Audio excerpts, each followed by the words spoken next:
이어서 장수왕부터 갈게요. 첫 번째 평양천도.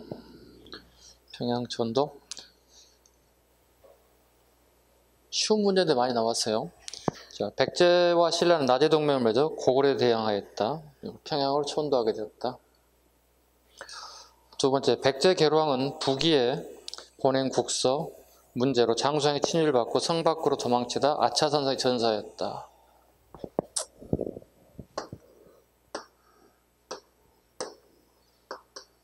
여기가 부기가 될 거고요. 고구려, 백제, 신라, 송. 이 위치 그대로 그리시면 그 글을 그대로 대입시키면 맞아요.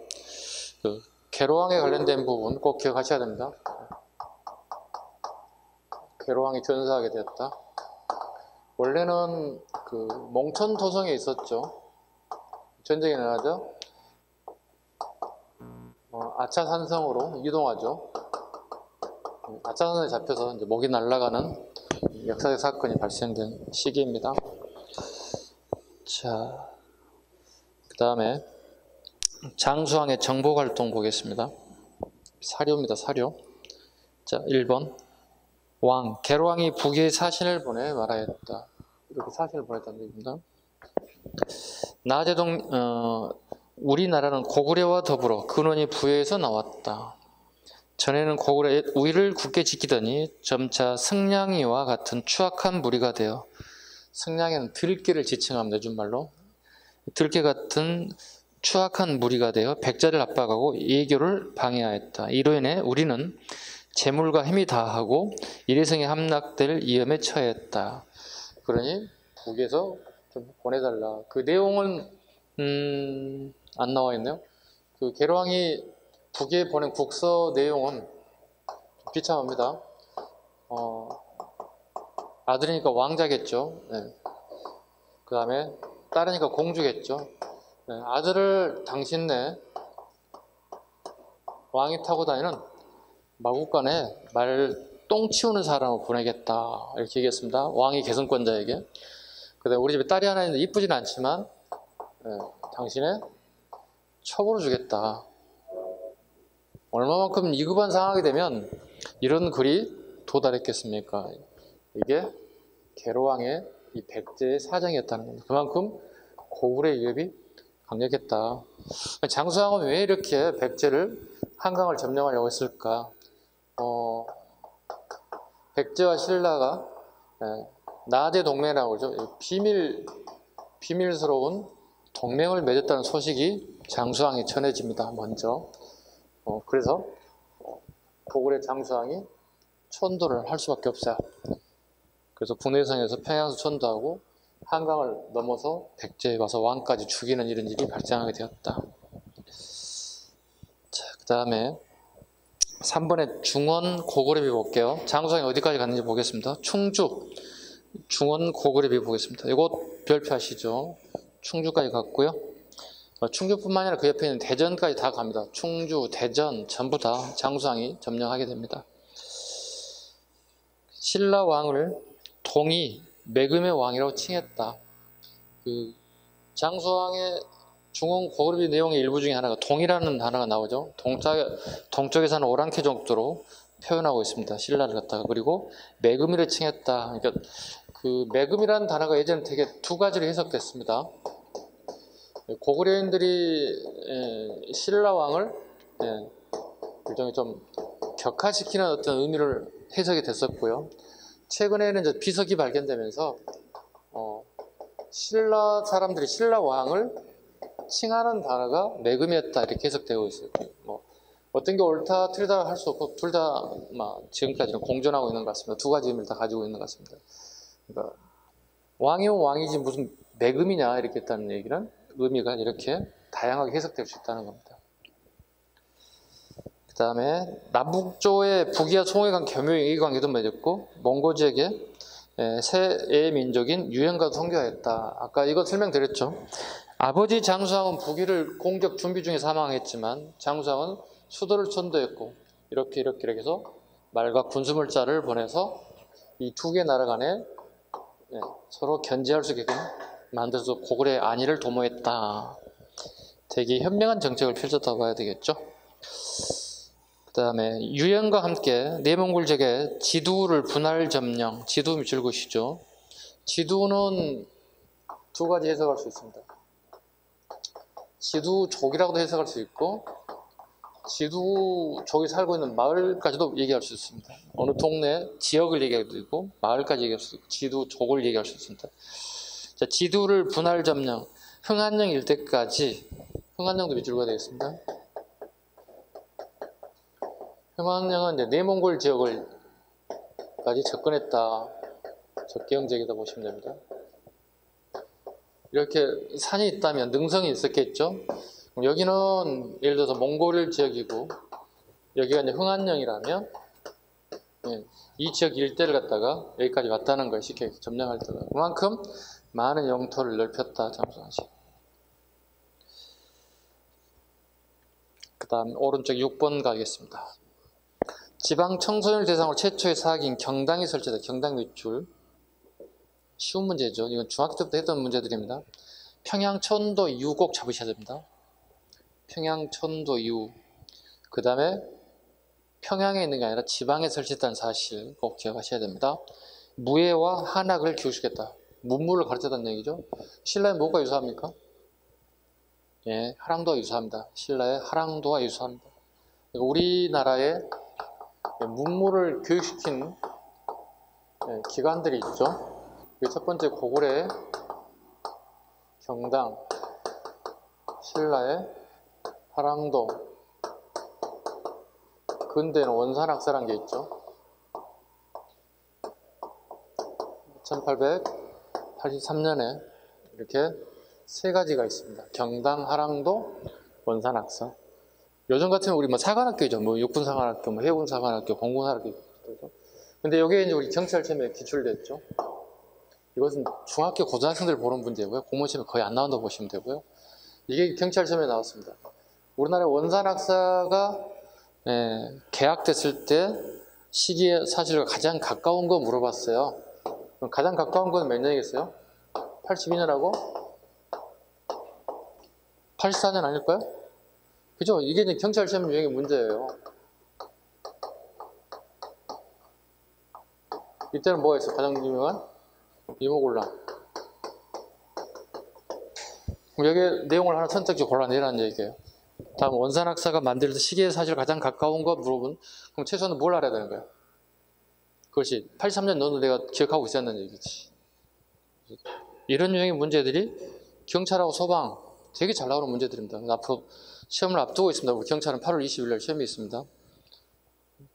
잘 유념하시기 바랍니다. 패턴을 잘 읽으시라는 얘기입니다.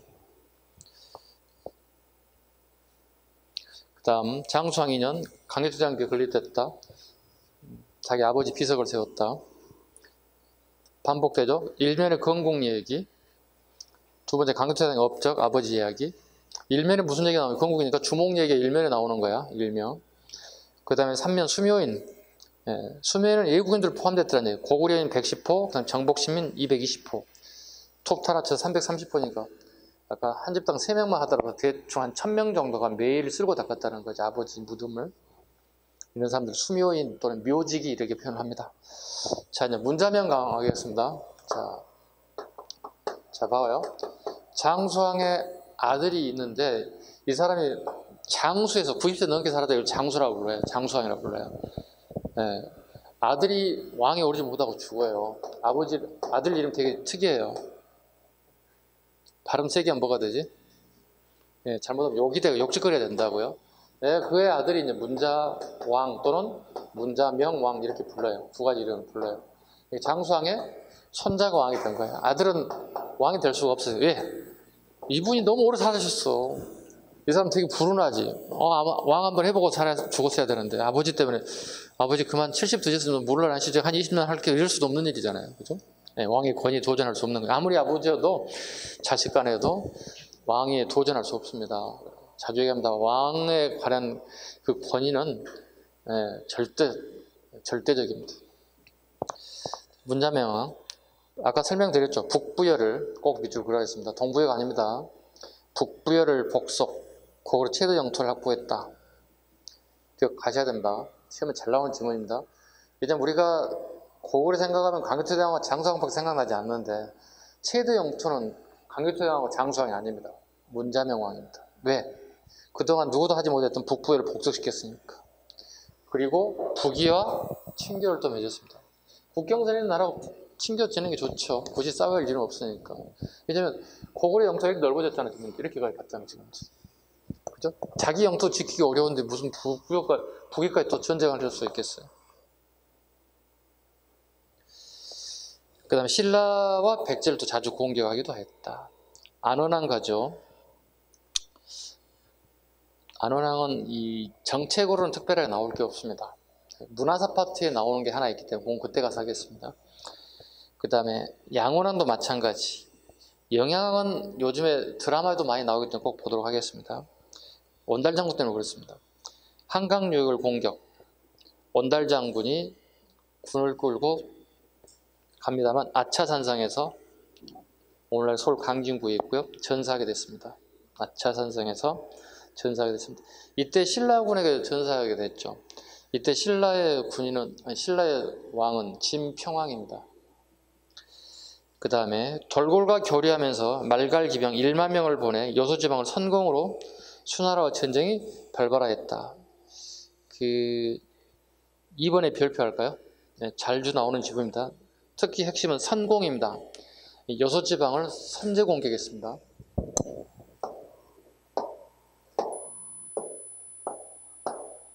여기가 요동이고 여기가 요소입니다. 요동 여기 다 우리 땅이에요. 지금 현재 여기를 공격했다는 뜻이 선제 공격했다는 뜻이에요. 네.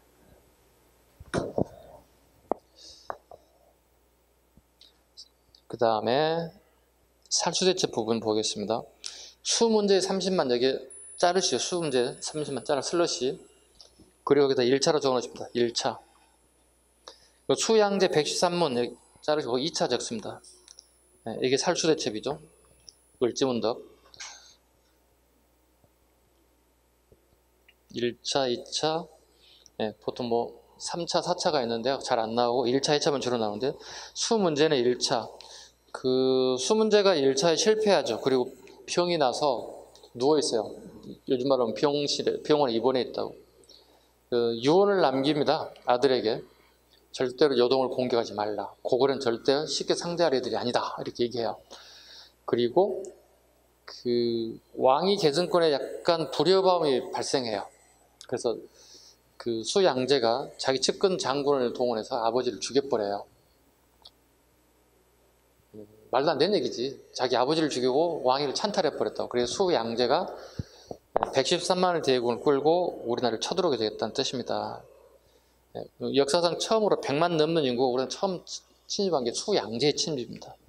이때 이제 우리가 알고 있는 을지문덕 아저씨가 등장해서 살수해서 얘들을 박살내버리는 겁니다. 그 다음에 영양 때 역사책이 만들어집니다. 신집 간행, 신집이 새롭게 집필을 했다. 이문진이 기존의 6이 100여 권을 갖다가 5권으로 요즘쯤 축약, 요약 이렇게 해서 봐야 되겠죠. 영양은 몇 세기 인물입니까? 그러니까 7세기 인물에 봐야 돼요. 6세기 말에서 그러니까 7세기로 통상 봐야 되겠죠. 네. 영양 때 되게 왕권이 강화된 시기입니다. 왕권이 강해돼야만이 뭐가 나타나는 거죠? 역사서가 나오는 겁니다. 왕권이 약한 상태에서 역사서가 만들어질 리가 없습니다. 지금 우리는 어떨 것 같아요? 우리 역사책 무지하게 많지. 서점에 가면 역사서에 막 질비하잖아. 우리나라 되게 지금 왕권보다는 국력이 되게 강화된 시기예요. 지금 현재는 세계 경제 대국 8위 안에 들어갔는데요. 군사력 장난 아니죠. 이치가 저기 영국, 프랑스 쪽에 있었으면 어떻게 해요? 엄청난 강대국이 됐을 거예요. 지정학적 이치가. 근데 이 반도국가 껴있어서 원체 일본, 중국, 소련, 러시아 애들이 원체 강대국이라 저기가 되게 약한 것처럼 보이지만, 네, 우리가 중국은 좀 그런데 우리 일본은 요즘 좀 무시하지 않나? 우리가? 일본 정도는 군사력도 그렇게 뒤진 것도 아니고, 경제적도 뒤진 것도 아니고, 국민들 의식이 많이 높아진 것 같아요.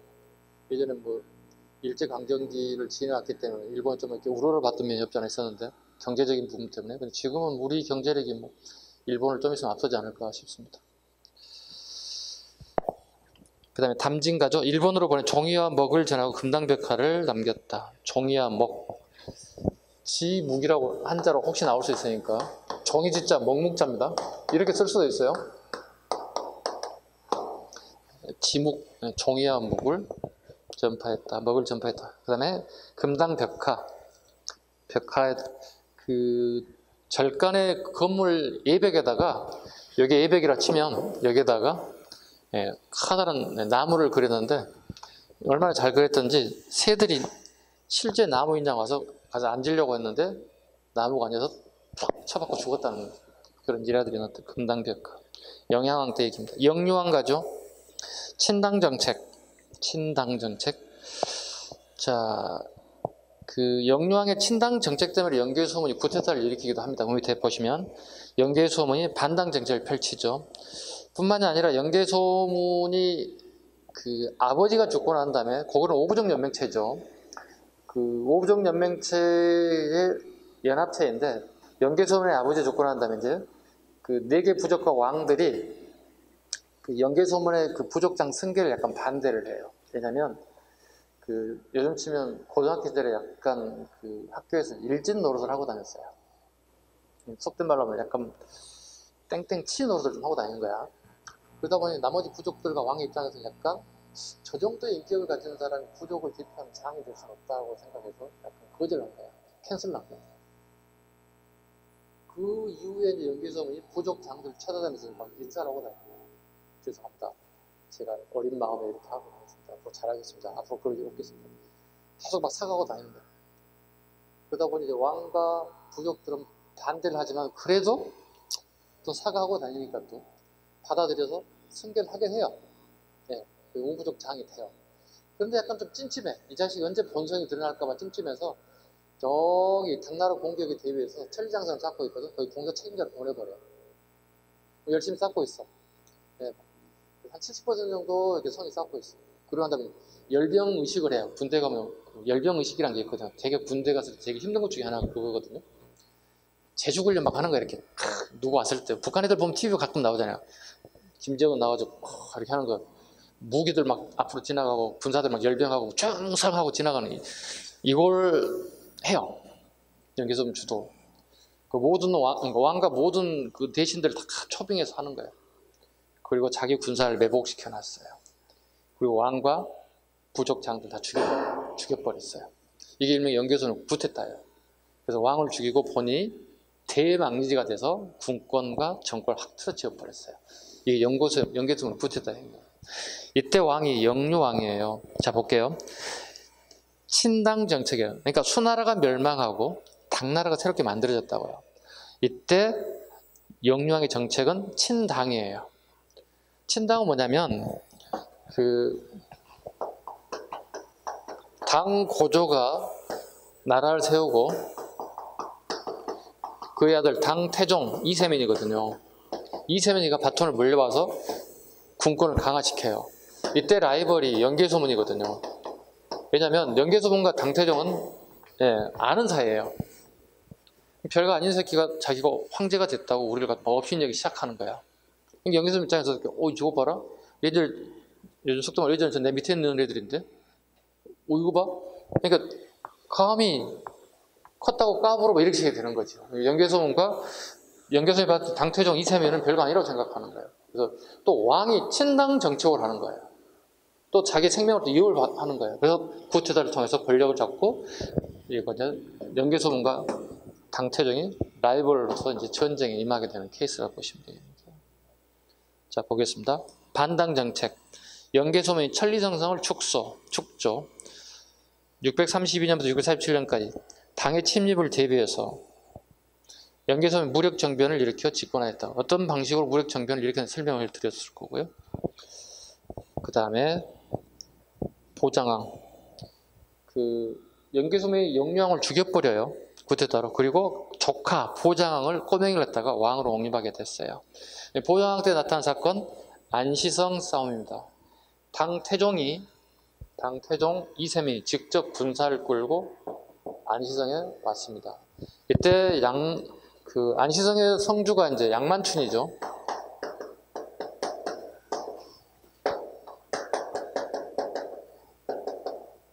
안시성 성주 양만춘이 물리치게 됩니다.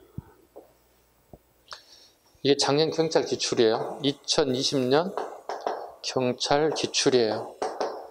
뭘 물어봤어요? 연도를 물어봤어요.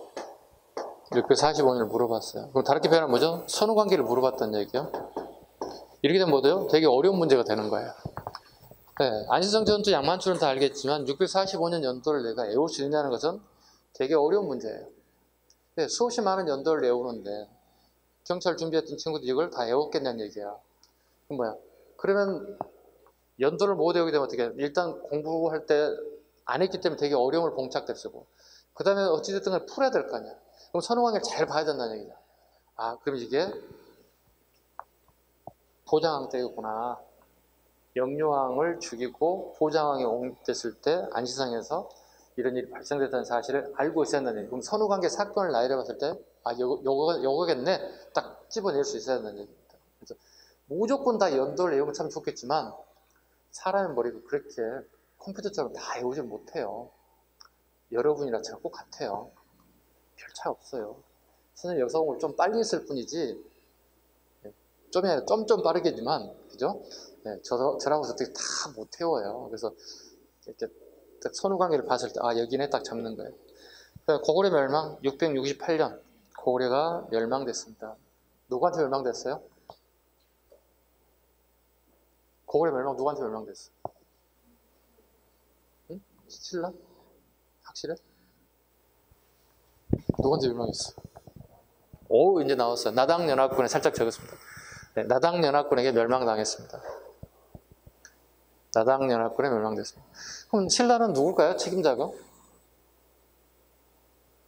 나당연합군 시기에 고구려 멸망시킨 신라의 책임자 누굴까요? 누구요? 김유신이요. 김유신하고 친한 아저씨. 훗날 왕이 되는 김춘추.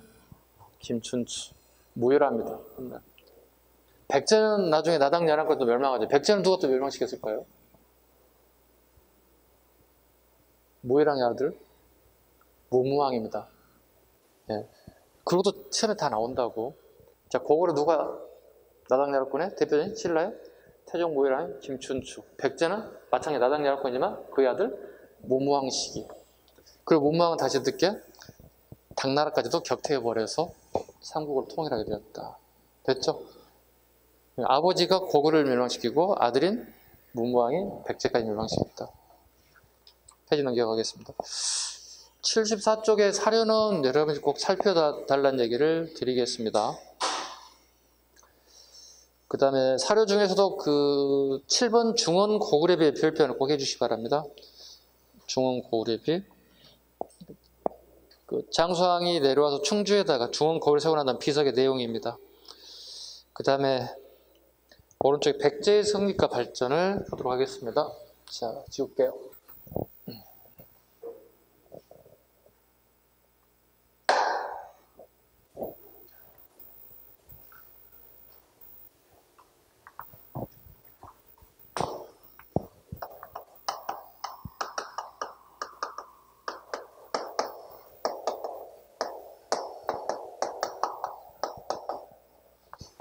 자, 보겠습니다.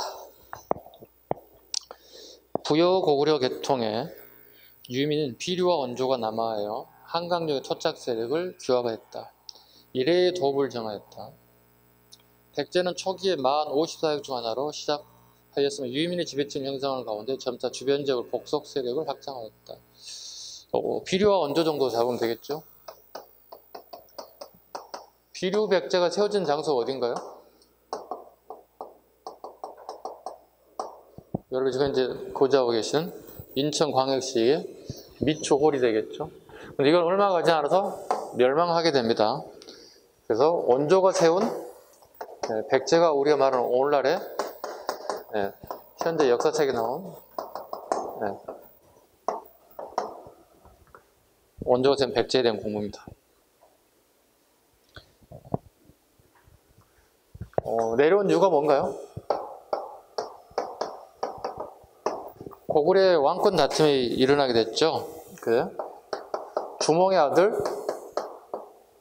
유리가 왕이 됐고, 이복 형제였던 비려와 원조, 그 다음에 어머니 서소나 이 세력들이 유리왕에게 밀려서 남하해서 세운 나라가 백제가 되겠습니다. 자, 첫 번째 고이양 보겠습니다. 고이양, 율령반포. 법이 만들었다는 뜻이죠. 자, 그 내용을 시험에 잘 나오기 좀 보셔야 되겠습니다. 뇌물을 받는 관리는 종신형. 김영란법보다 더 무서운 법이 나타났습니다. 그죠? 뇌물을 받는 관리는 종신형. 그 다음에 절도시 유형과 2배 배상. 절도시 일반 범죄는 일책 2법을 적용하였고, 관리들은 일책 3법에 일책 2법, 일책 3법 몇 줄 걷습니다. 두 가지로 구분돼야 됩니다. 고조선은 우리 이미 설명드렸습니다. 가장 강력하죠. 절도죄. 노비로 만들고, 그 다음에 부여, 고구려는 일책 12법 12배로 갚는다고 얘기했습니다. 고구려, 부여와 고구려. 백제가 두 가지가 있죠. 일반인과 관리, 일책 2법, 일책 3법입니다. 구분 꼭 하시기 바랍니다.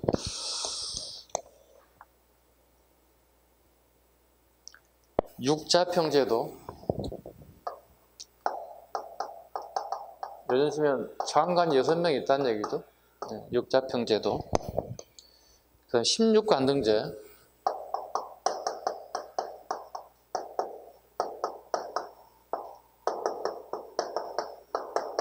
이렇게 됩니다.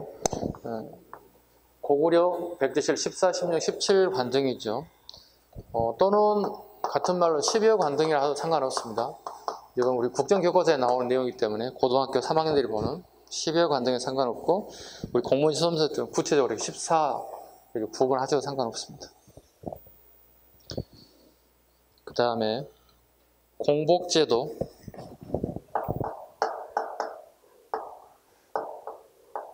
공무원의 복식이라는 뜻입니다.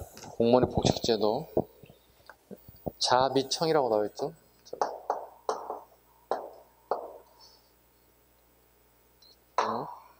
신라부터 갈게요.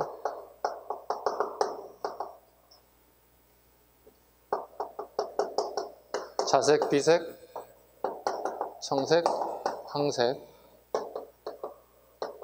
백제, 자, 비, 청. 이거 존재하지 않습니다. 자단, 비, 녹. 이건 어쩔 수 없네요. 같이 암기하셔야 될 것 같습니다. 암기하시면 되겠죠? 이 정도 암기할 수 있죠? 수학 공식도 아니잖아. 암기할 수 있잖아, 이거. 자비청황, 자비청, 자단, 비녹. 대표적인 게 다 뭐예요? 다? 이 색은 우리 말로 바꾸면 검붉은색. 검정색과 빨간색 섞였어요. 이거 검붉은색이라고 불러요. 지금 여러분이 앉아있는 의자 색깔 정도 좀 더 진할 것 같은데, 어떻게 표현하기가, 여러분 뭐가 보이는 게 없네. 적당하게 색깔이 뭐 있을까? 하여튼 대충 이해하실 수 있죠? 검붉은색 어느 정도 위치인지. 그 다음에 남당이라고는 합의기구를 설치하여 정무를 논의하였다. 그 다음에 왕이 형제세습을 실현하여, 형제세습은 큰 의미가 없죠. 한강 유역을 완전히 장악하여 낙랑과 대방을 공격, 대방퇴수를 살해하기도 했고, 서진과 교류도 하기도 했다. 여기서 1번과 2번만 좀 잡으시면 될 것 같아요. 고이양은 1번, 2번. 그 다음에 근초광 가겠습니다. 근초광은 우리 4세기 백제의 최고 전성기를 누렸던 왕이죠. 아까 외웠죠? 4, 5, 6, 백고신 이런 식으로. 자, 근초광 보겠습니다. 이런 왕위를 부자세습으로, 형제에서 부자로 갔다는 얘기는 왕권이 되게 강화됐다는 의미를 가지고 있습니다. 그 다음에 우리 진시성을 가진 사람에게 왕비족을 삼았다. 남으로는 마한을 정복 369년 밑줄, 북으로 평양성을 공격 371년, 고고학을 살해했다. 그러니까 우리가 보통 이렇게 고구려백칠라 이렇게 있지 않습니까? 그죠? 이렇게 칠라. 그런데 근초고학 시기에 아직 이 지역이 요즘 치면 영산강 지역이라고 보시면 돼요. 네. 오늘날의 강주광역시, 그 다음에 목포, 무안, 이런 강진, 이런 지역들을 봐야 되겠죠? 요 지역들. 전라남도와 전라북도가 좀 섞여 있는 요 지역이 아직 백제가 점거하지 못했다는 거죠. 그럼 근초가 올라가고 싶다는 거죠. 올라가고 싶은데 이쪽이 불안하다는 거지. 군사를 여기 올인했을 경우에 남쪽이 어려워지는 거잖아요. 그래서 여기를 먼저 정벌 하고 위로 올라가서 선후각에 잡으라는 얘기입니다. 그래서 연도를 몰라도 풀 수 있습니다. 그래서 연도를 밑줄을 그으라고 했지만 마한을 정복하고 난 다음에 북으로 평양성을 공격했다. 평양성은 말 그대로 여기 평양이 아니에요. 오해하시면 안 돼요. 여기 항해도하고 평안도 경계가 있는데 여기가 엄밀히 따지면 남평양성이에요. 평양성은 나당연합군에서 평양성이 무너진 게 딱 처음이에요. 처음이자 마지막이에요. 중간에 평양성이 무너진 게 한 번도 없어요. 기록에. 그러면 그 평양성 어딜까? 학자들이 연구해 봤을 때 여기에 항해도와 평안도 경계에 있는 남쪽을 경계할 목적으로 외곽성을 쌓은 게 있는데 그게 남평양성이라는 거죠. 우리 책에는 나오지 않았지만 최근 학자들이 이렇게 구분할 수 있죠. 논리적으로 맞죠? 평양성은 마지막에 우리 무너졌잖아요. 나당연합군에서 김춘추가 가서 무너뜨린 거잖아요. 그거 이후에는 무너진 적이 없어요. 평양성은요. 그렇다면 이 평양성은 그 평양성이 아니란 얘기지. 그럼 여길 가능성이 크다는 겁니다. 고운왕이 살해되었다. 근초광의 아들이 근구수예요. 훗날 이 자식이 왕이 돼요. 그럼 아버지가 전쟁터에 나가죠. 삼국의 왕은 직접 군사를 두고 직접 전쟁터에 나가요. 그러다 보니 왕들이 죽어요. 고려와 조선은 왕들이 직접 안 가고 야, 네가 군사 10,000명 줄 테니까 가 전쟁해. 이렇게 했어요. 고려 왕들은 그렇게 전쟁터에 나가면 죽는 왕은 없어요. 왜? 이쯤에 앉아 있잖아요. 우리가 못 이기겠는데 그럼 남쪽으로 막 도망가는 거야. 이렇게 도망가는 거야, 왕들이. 그 고려시대에 막 왕들이 도망가는 얘기들이 막, 현정도 도망가고 막 공민왕도 막 도망가는 얘기 막 나오잖아요. 남쪽으로 도망가잖아요. 왜? 도망가게 되면 살죠. 왜? 북방 민족들은 어떻게? 장기전은 절대 하면 안 돼. 왜? 집나면 개고생이잖아. 단기에 딱 승부 보고 딱 넘어가야 된다고. 우리말로 치면 월동기에 왔다가 똥콩 어째 말 타고 빨리 넘어가야 된다고. 압록강 두만강 넘어가야 된다고. 근데 이게 2월 3월 넘어 어떻게 얼음이 다 녹아버리면 말 타고 압록강 두만강을 건널 수가 없다고. 말들이 헤엄칠 수 있는 게 아니잖아. 그러니까 얘들 무조건 11월 1월 달에 승부 보기서 온다고. 우리 왕은 안 되면 도망가는 거야. 왜? 이 기간만 넘기면 어떻게 얘들 도망가야 되니까 우리가 이기는 거예요. 그러니까 충청도 건너서 경상도 그다음 전라도로 도망가는 거예요. 우리 왕들은 도망갈 수밖에 없어요. 예서갑니다. 요소 산둥 일본 규술 진출, 고대 상업 세력의 형성, 남중국의 동지가 침교했다. 요소 지역은 아시죠? 오른쪽 지도 한번 봐주시죠. 요소, 그 다음에 산둥, 그 다음에 동진이 되게 중요하죠. 동진에 밑 죽었습니다.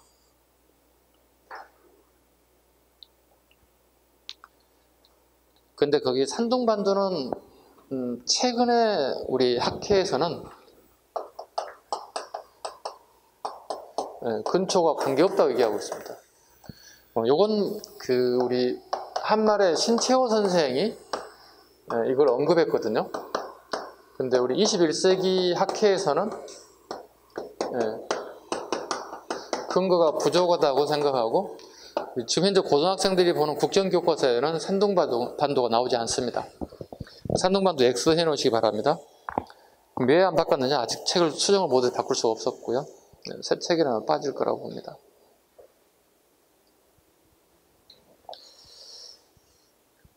그 다음에 동진으로부터 별표 갑니다. 4번 별표. 동진으로부터 영동장군 낭랑태수로 책봉되었다. 5번 박사 고흥의 서기를 편찬 별표. 부강해지면 역사책이 만들어집니다. 6번의 별표. 일본의 문화가 전표됐습니다. 아직기 한자. 일본 아스카문의 시절에서는 박사 왕이로부터 논어와 천자문이 전해졌다. 천자문이 줄었습니다. 천자문. 공자님의 말씀을 제자들이 적은 걸 논어라 하고 한울천 따지 거무련 누르왕 이걸 천자문이랍니다. 그래서 결과적으로 일본의 한문을 가르쳐준 결과적으로 왕인 박사로 봐야 되겠죠. 네. 그 다음에 7번 칠지도, 칠자경들을 하사했다. 일종의 문화죠. 문화가 전파됐다 보시면 되겠습니다. 그 다음 그 사료 하나 보겠습니다.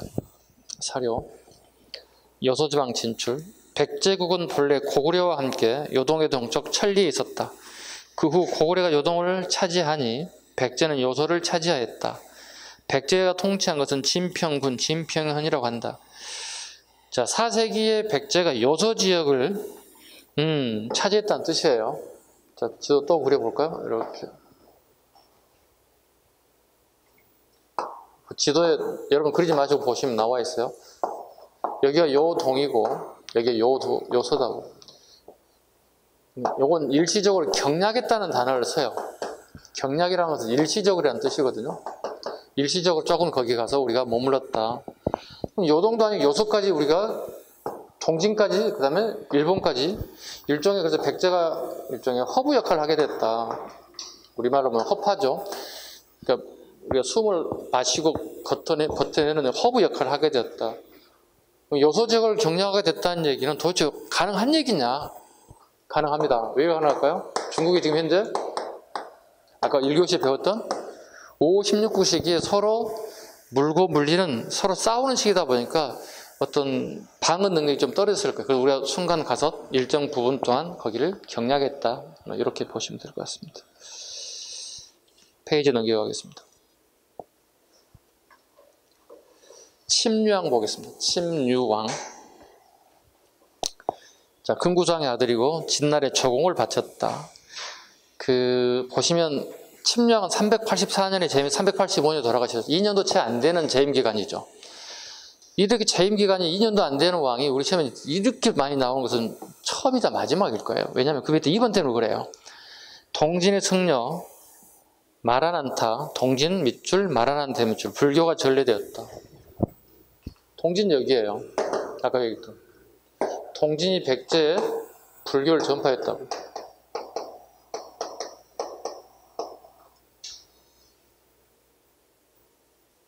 다시 그릴게요.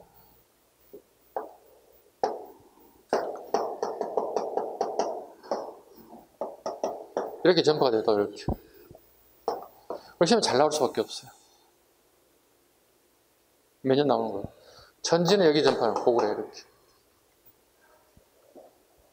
이거 마찬가지 불교 전파된 거. 여기 북방불교, 남방불교, 개성불교, 소승불교.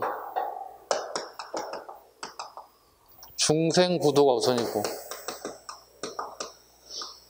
개인 해탈이 우선이에요.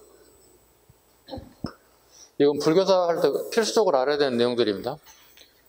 수업 시간에 계속 할 겁니다. 불교할 때. 북방불교입니다. 남방불교입니다. 대승불교입니다. 소승불교입니다. 고구려 불교의 특징은 대승불교이고 소승불교입니다. 중생구도와 개인 해탈입니다. 가장 기초적인 겁니다. 내용은 좀 차치해도 지금 불교사 갈 때 더 정확하게 할 거고요. 기초 잡으셔야 됩니다. 왜? 고구려와 백제 불교가 들어왔을 때 어느 지역에서 누가 들어왔는지 알아야 되는 뜻이. 선생님 신라가 없어요. 신라는 백제로부터 나중에 나주 동맹 때 들어오기 시작해요. 가장 늦어요. 늦은 이유는 그 중간중간에 아마 들어왔을 거라고 보는데 아마 기존의 신라라고 하는 나라들 아마 토착 신앙, 일종의 샤머니즘 같은 것들이 되게 강하다 보니까 귀족들이 아마 반대해서 좀 늦은 것 같아요. 왜냐하면 왕실에서 불교를 받아들이고 싶음에도 불구하고 왕실 견제를 하게 돼요. 귀족들이. 저 자식들 뭐 이상한 거 가져가지고 왕권을 강화시키려고 하는 거 아니야? 이렇게 오해의 소지가 있다는 거죠. 그러다 보니 계속 딜레이 될 수밖에 없었다. 아신앙 하겠습니다. 386년 강희천의 공격을 받아 한상을 함락당하고 영원히 노객이 되었다는 맹세를 하고 58개성과 700여 촌을 빼앗기게 되었습니다. 네, 이때 강제퇴장입니다. 아신앙 때는 강제퇴장 5세기 상황입니다. 영원히 노게 되겠다. 아신앙. 비유왕. 장수왕에 대해 나제동맹을 결성한 왕입니다. 네. 누구하고요? 신라의 눌지마리칸과 살짝 적어놨습니다. 백제의 비유왕이고 신라는 눌지마리칸. 네, 눌지마리칸과 나제동맹을 결성. 계로왕. 아까 잠깐 언급드렸죠? 북위에 국서를 보내. 북위 설명드렸습니다. 북위 나라 위치 잡으셨죠? 북위가 어디예요? 여기가 북위라고. 네. 북위에 국서를 보내 거절당하였고 결과 장수왕이 오늘날의 서울로 내려오게 됩니다. 아차산성에서 결국은 계로왕이 죽습니다. 원래는 어디 있었다고 그랬죠? 몽촌토성에 있다가 몽촌토성 평지성이에요. 그러니까 산성이라 해서 아차산성으로 넘어가는 거거든요. 실은 또 아차산성 가면 그렇게 넓지도 않아요. 네. 아차산성 요즘에는 이제 우리 그쪽 지역에 강진구 쪽이거든요. 네. 강진구 중에서 나이 드신 분 아저씨들 매일 아침마다 조깅하는 코스예요. 네. 저는 아침에 일찍 조깅을 한번 가서 났는데요. 할아버지들, 아줌마들 되게 많이 올라가는 코스예요. 그러니까 넓지 않은, 그러니까 쉽게 우리 등산 갔다가 쉽게 내려올 정도, 나이 드신 분들이 되게 좋은 코스. 그 다음에 문주왕. 그 계로왕이 죽자 이제 그의 아들 문주왕이 공주로 수도를 천도하게 됐습니다. 그 일종의 남천시대, 남쪽을 천도하는 시대가 도래하게 되었다. 그런데 보다시피 475, 470년, 3년도 채 재임 기간이 안 됩니다. 해시성을 가진 사람에게 표살되었다. 그러니까 웅진으로 천도했을 때 왕들이 되게 빨리 죽죠. 문주왕 밑에 하나 더 있어요. 삼근왕이라고 있어요. 문주왕, 삼근왕 되게 단명이에요. 가끔 물어보거든요. 다음 웅진시대 왕이 업적으로 옳지 않는 거 물어보거든요. 웅진시대입니다. 공주죠, 오늘날에. 그랬더니 이게 문주왕, 삼근왕 두 사람 다 단명입니다.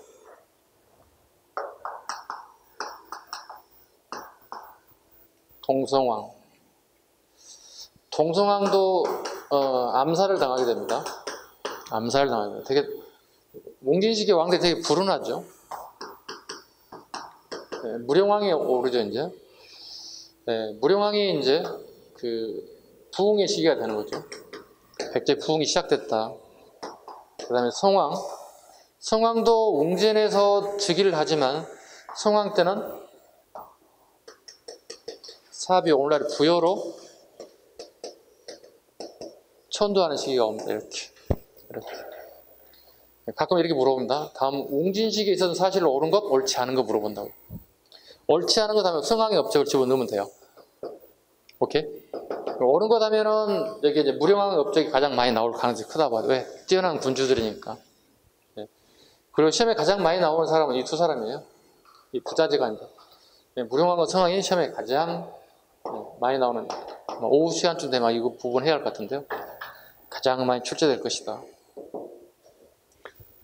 동성왕. 자, 신라 소주왕 때 이발천 비지의 딸과 혼인동맹을 맺었다. 즉, 일명 결혼동맹이죠. 혼인 결혼동맹을 맺게 되었다. 탐나를 복석, 오늘날 제주도죠. 제주도를 복석했다. 동성왕 시기에. 동성왕을 다른 말로 모대왕이라고도 불러요. 같은 말로 살짝 적어놓으세요. 모대왕이라고 칭해요. 모대왕. 왜냐하면 이 사람 본명이 부여 모대이기 때문에 그렇습니다.